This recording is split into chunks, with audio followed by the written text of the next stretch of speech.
All right. Today's essay is really quite a treat because we have one written by a veteran of the Israeli Defense Forces. So, if you've had a chance to read this, which I highly recommend you do, you should always read the essay before I give you my notes on it. And also watch the first 7 videos where we talk about craft elements. So, if you have read this, you know that this is a pretty intense essay, right? We talk about the Holocaust, military service, acts of terror, EMT service. And so there's a lot to kind of ingest with that. So the first thing I want to draw your attention to is structurally how this essay does this.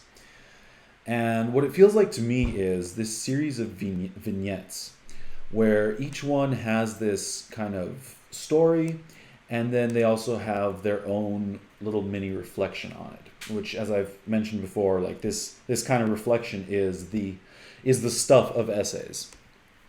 So as you can see, I've noted in red where I think this reflection comes out, and there's a little bit in every one of these. And then I did a different color red for the final conclusion, which is the reflection of reflections. So it would be easy for an essay like this to veer into that that prose resume, right?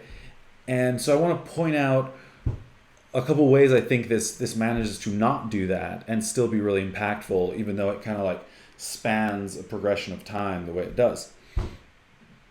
And the first is, as I've talked about many times, is detail, right? So we have this is a story, right? This is a moment in time, so that already is great.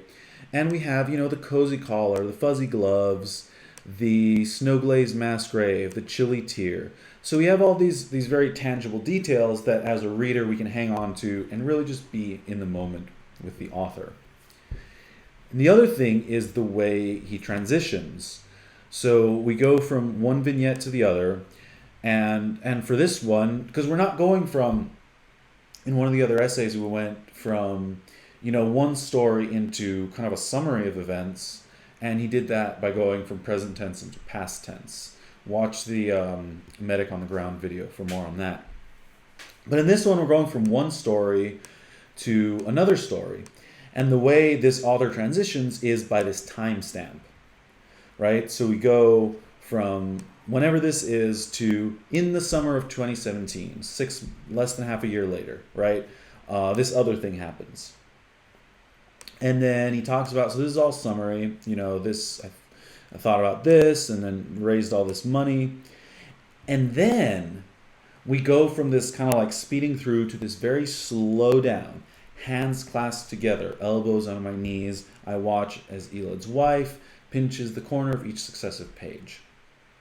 So in that slowdown, again, we really get to be in the moment with the author.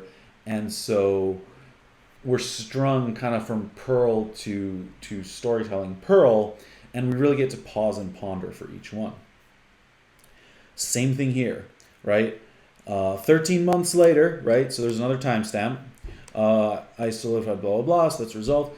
On the day, so now we're paused in the moment. I threaded this scarlet shoelace, right? If it was I ran around this block 3 times, that's kind of a hard thing to process. But this very, very minute detail of threading the scarlet shoelace, it's very composed in space, compressed in time.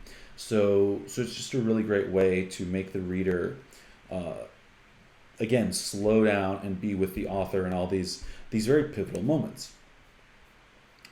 And then we get this, same thing with the EMT, you don't really get it as much. But what I do really like here is this, the advice, right? Not just chest pains, but a father in agony, not just a broken arm, but a timid child, right? That's powerful. And it could have been part of the reflection. It could have been detail. I just kind of left it to be whatever it wants to be.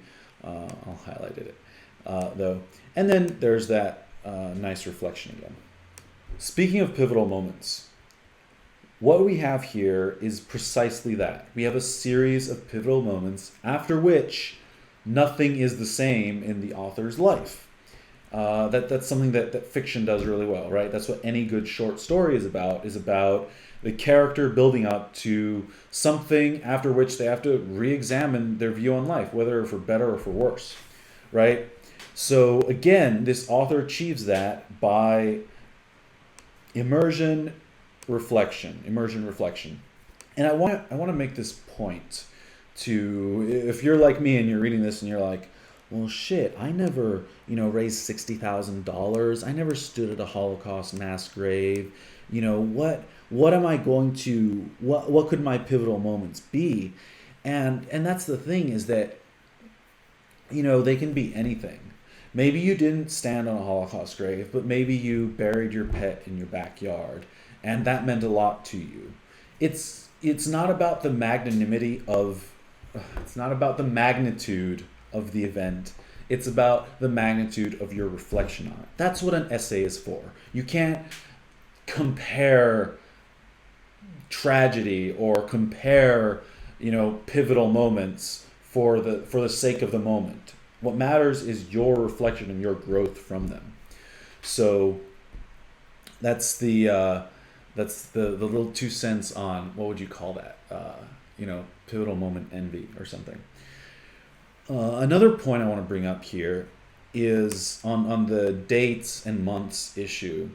Is my first thought when I read this, I was like, well, I like summer 2017. Okay, I know that was 3 years ago, but I'm kind of curious to know how old the author was when this happened, right? Because I would read this differently if a 15-year-old did all this versus a 25-year-old. Not hugely, but I would just be curious. But then I kind of thought about it, and it really is shooter's choice, so it's a personal preference. But what I will recommend is that if you're talking about an event where it matters how old you are, versus if you're talking about an event where the date matters, like if you're like, I stood in New York, on September 12th, right? That in that case the date matters. If you're saying like, I saw a car crash and I was 9 years old, then the age kind of matters, because we're like, holy shit, you're 9 years old and you're seeing this. So again, it's up to you, but think about what is the impact, what is the important thing chronologically? Is it the narrator's age or the actual date and time that the event took place? Enough on that. My final thought on this that I think is really incredible for what this essay does. And before I say this guy got into a really, really good school. But I want to point out that if you look at this from the what, so what, now what model, or even you just look at it as a college essay, you could look at this as a bunch of whats and so whats, right? With the so what being the reflection. And you never really get a now what. And that's how kind of I'm thinking about it in this video series. But you can just look at it as a college essay. This dude never says, and therefore I want to go to college. He never says, and therefore I want to transfer, and I want to get this degree. And it totally works. And this just goes to show all the things that we're talking about, all the recommendations are just hey, think about this. Depending on the story that you're trying to tell and the outcome that you want, you'll want to give them different information and hold back other information. And so what I think makes this so, I'm just going to venture a guess and say that I don't know how you would tie all this into a resolve to go to college, right? Because if this author just feels this kind of vague, look, I'm going to tirelessly endeavor, and he feels that part of that is going to college, which he's doing, he's applying to by writing this and submitting it, then maybe that works. So once again, write what represents you, write what expresses you. Take the feedback from the workshop. If it makes sense, use it, revise, and go forth and apply. I'll see you in the next video.